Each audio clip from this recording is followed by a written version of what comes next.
we have the latest on a mid-air plane crash near the nation's capital. The American Airlines regional flight collided with a Black Hawk military helicopter.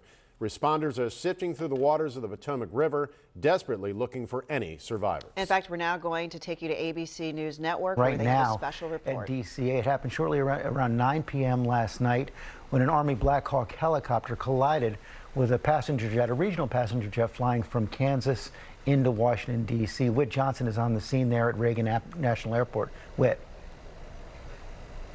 George, good morning to you. Yes, that search and rescue operation is still playing out frantically. You can see over my left shoulder on the Potomac here.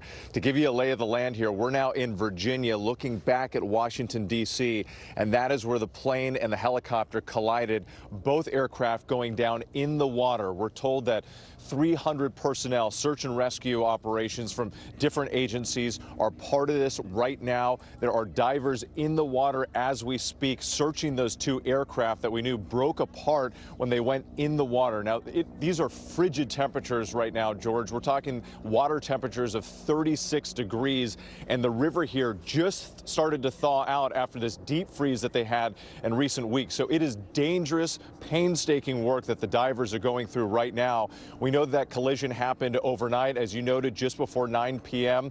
as a flight from Wichita, an American Airlines flight, was making its approach for landing, then hitting that Black Hawk helicopter. 60 passengers, 4 crew members were on board the plane. We know that 3 Army soldiers were on board that helicopter. So far, officials say there is no word of any survivors, and they are recovering victims as we speak. George. Worst air crash in the United States in 15 years. I want to go to Martha Raddatz, our Chief Global Affairs anchor. Martha, you were at Reagan National last night when this all went down?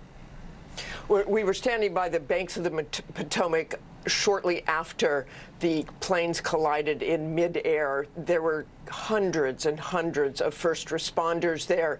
There were tugboats in the water looking for debris, looking for any possible survivors for hours and hours. They had 3 helicopters up when I was there last night looking for anyone as well, carefully going around those waters. Where I was standing, where Whit was standing, was approximately the place where the midair happened. That is the flight path. That American Airlines jet, that regional jet, would have gone down the Potomac River. It was very black last night. Of course, you could see the lights of the city beyond. When you fly in, as you well know, George, you can see on that approach, and they're going north, you can see the Washington Monument, you can see the U.S. Capitol.